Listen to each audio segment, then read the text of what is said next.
So, how would you negotiate against Oprah Winfrey? Maybe Bill Gates? And the question I have is if you were negotiating against Oprah Winfrey or you were negotiating against Bill Gates, would you negotiate the same way? So the answer is obviously no, right? Both people have different personalities, and what I share with Bill Gates would probably be significantly different than if I was negotiating against Oprah Winfrey. So I'm going to do a pretty cool exercise today with you guys, and hopefully you get some entertainment value out of it. And the reason I'm doing it, so why am I talking about this today? The reason I'm talking about it is in real estate, one of the most important things is the negotiation of your sale. Whether you're buying a property, whether you're selling a property, whether you're renting a property as the tenant or you're renting it as the landlord, there's a lot of negotiation that goes into it. And besides that, the agents that are negotiating the transaction, they have different personalities as well. The problem is in real estate, I would say, this is a made up number, but I think it's pretty accurate.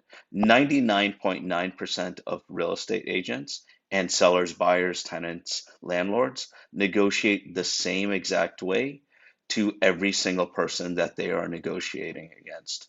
They are not taking into consideration the different things about those people. And how cool would it be if there was some sort of artificial intelligence tool that was there that could tell me or your agent how to negotiate exactly the best possible way against the other person during that transaction. Wouldn't that be pretty cool? Well, it actually exists. And our team, one of the things that we do, besides all the many other things, is we use artificial intelligence to negotiate our transactions. And when we're that, there are multiple different things that take place with the person. So first of all, for instance, you have someone that as an agent, what I'm going to negotiate against is, first of all, it's the other agent in the transaction. And also I'm going to be negotiate if I'm representing the buyer, I'm going to be negotiating with the seller, with that agent and with that seller. And like I said, when we use artificial intelligence, it helps us quite a bit. So prior to real estate, I worked in a job that people would think that we are really, really strong negotiators. That would be, I was a sales manager at a car dealership. After I got out of college, I did finance in college. I was in the car business. So I would be like, if you think of any job that you think the person can negotiate well, it would probably be like sales manager for a car dealership, maybe an attorney would be a good negotiator, someone like that. So even though I did car sales for 11 years and I negotiated for many, many years, we thought there was a better way. We thought there would be a better way to negotiate. And we have this artificial intelligence tool that we've been using for a few years now, and it works really well. And after you see this video, if you want me to pull up a profile on you, I'll be happy to share it with you. Just either direct message me or comment below your information. I'll be happy to do that. So what I'm doing for this video is I am sharing with you how to negotiate against Oprah Winfrey and how to negotiate against Bill Gates. And by doing this, hopefully it gives you an insight into what we are doing. So I'm going to share my screen. I'm going to start with Oprah because she's a little bit more exciting, in my opinion, than Bill Gates. So let me see. Let me pull this up. Okay, so Oprah Winfrey. So whenever we pull up someone, again, if I'm representing the buyer, we're going to pull up the information from the seller. We're also going to pull up the information from that other real estate agent so we know how to do it properly. Basically, we are counting on someone, the other agent, to share our message with that other person in the transaction, whether it's a buyer, seller, landlord, or tenant. So Oprah, it says, Oprah is likely a quick learner with strong creative skills and may bounce around between many interests. So it tells me how I am compared to Oprah. So it's called a disc profile. My disc profile says I'm a motivator. Oprah's disc profile says she's an influencer. It says you'll be imaginative and enthusiastic. She'll be imaginative and enthusiastic, but with more bluntness. So it says, Amit, sell to Oprah, recognizing that while you both share a dominantly enthusiastic and inventive side, she'll have more of that competitive edge than you. So it says, what comes naturally to Oprah? Oprah is naturally, it's ignoring existing rules and processes, saying something sarcastic, prioritizing innovation and excitement above stability and security. And she's making decisions quickly with her gut instinct. So it says what energizes Oprah: storytelling, fun and excitement, exploration and discovery, adventure. What drains Oprah? So this is really key to like when we're negotiating. If they tell me something that's draining to that other person, I'm going to try and avoid that.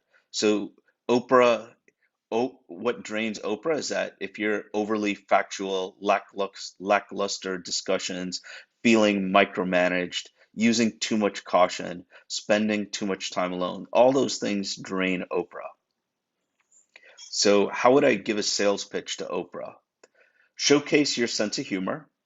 Use I'm having trouble talking. Use visual aids to support your pitch. Share a personal experience related to the product. Use surprises to get her attention. How would I demo a product for Oprah? Um, in, in home sales, this wouldn't really pertain to much, but I'll share it with you anyways. Make sure she can engage with the discussion and interact with the product. Expect she will be very open about what she is looking to see in the product. Avoid moving at too slow a pace and make your company's vision known. So, how do I schedule a meeting with Oprah? I keep the agenda fairly open-minded. I mentioned why I am excited to meet her. I would send her a calendar invite immediately. You see how precise this is? It's not saying like just send her a calendar invite. It's saying to send it immediately. Be more spontaneous, perhaps offering to meet immediately. How do I call Oprah? So say I'm negotiating with Oprah, or say someone has the personality of Oprah and I'm talking to them. I make sure to confirm we're both on the same page at the end. I'm going to be patient if she needs to reschedule a planned call. Be careful not to read too far into her enthusiasm. Avoid giving too many details to process on a call. How to email Oprah? I invite her to a live conversation. Use emotionally expressive language. Provide a quick, convenient call to action. And tell a vivid, engaging anecdote. So how do I negotiate with Oprah?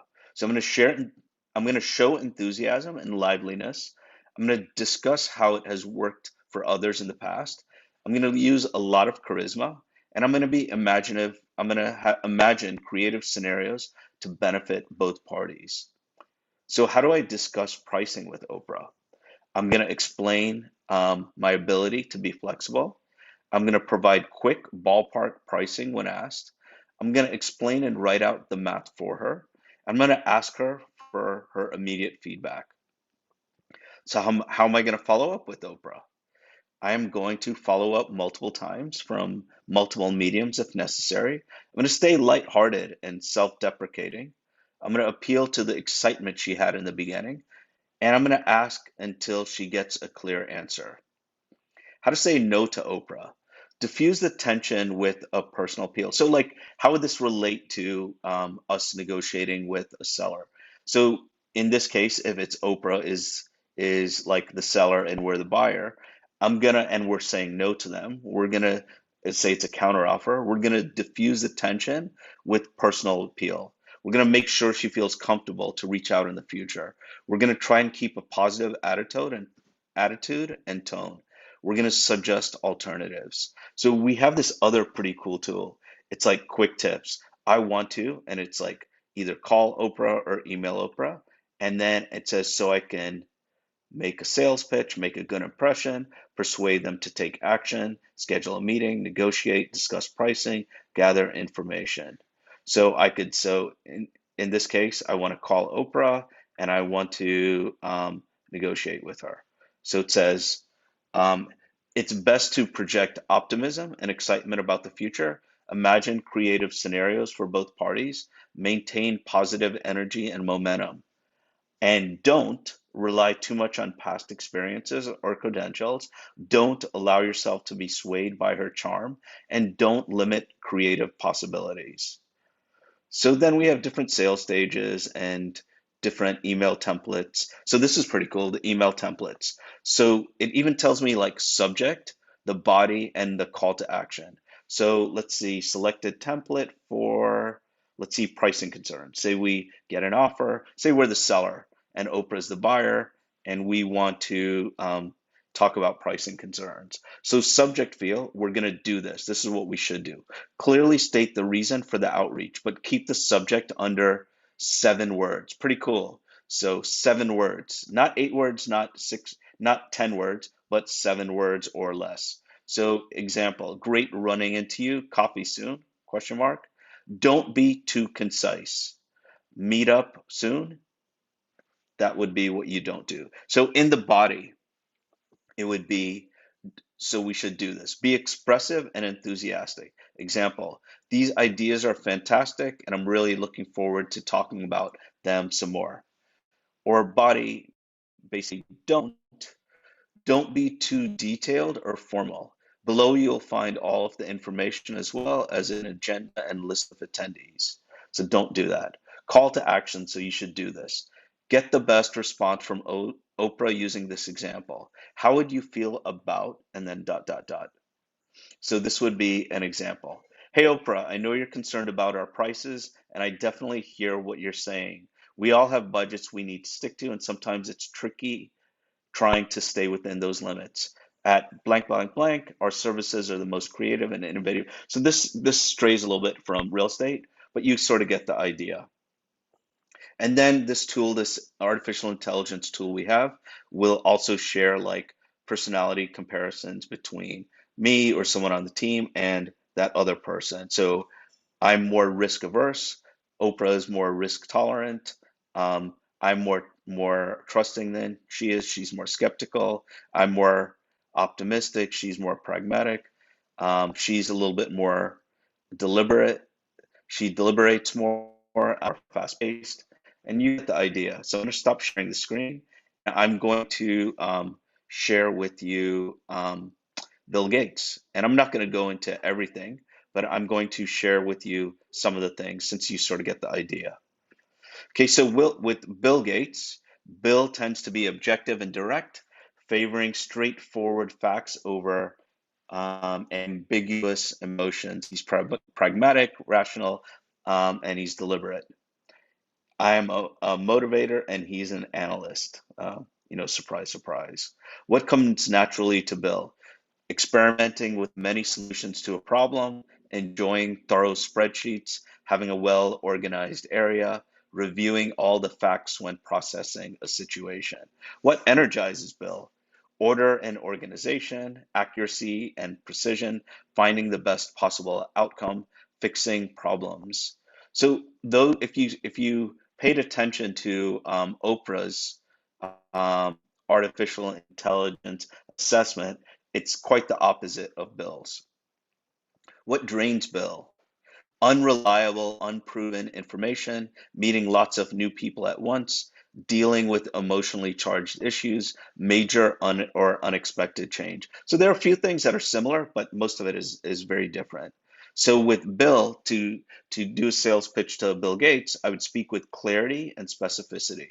I'm going to make sure I'm prepared for tough questions. I'm going to ask him what problem he's trying to solve, and I'm going to explain how our product works, or basically, if we're listing on his property, we're going to share how the whole process goes.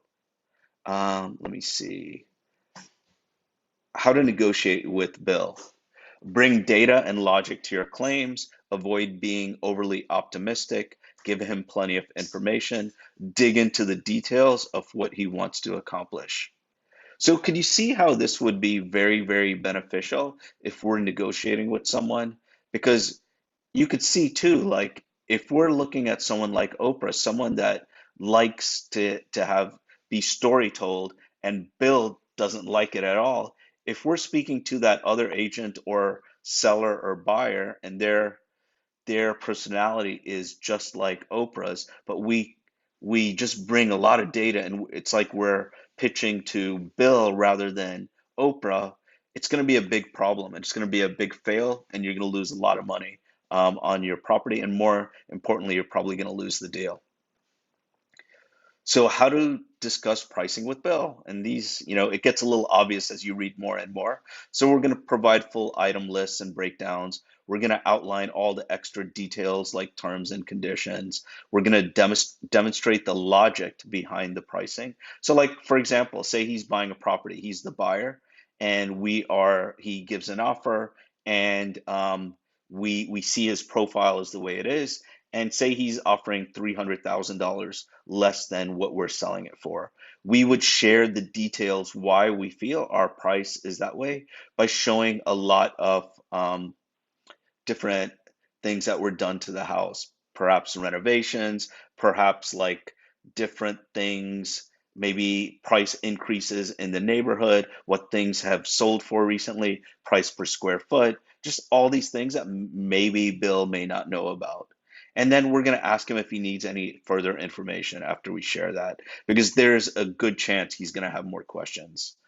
And by not asking him that, he's gonna feel shut out, and he's gonna have questions, and we're not gonna have answers to them because we don't know them. So it's better to ask about that. Um, and so how do we say no to Bill? So like when we get the offer and it's that offer is less than we want, I'm representing the seller. We're going to explain our logic again, why our price is what it is. We're going to share the reasons why we're going to say no. We're going to maintain an assertive but polite tone. And we're going to offer another solution and share reasoning for why it may be better. I sort of think you guys get the idea, and I would love to send you your profile on you. And I don't want you to I don't want you to look at it and tell me whether it's accurate or not. You need to ask someone that's very close to you how accurate it is. And whether that's a friend, whether that's a spouse, relative, coworker that knows you really well, share it with them and let them say. Don't try and like get them to go in a certain direction. Just share it with them and say, don't say I think it's accurate or not accurate. Just share it with them and tell them what they think. Ask them what they think.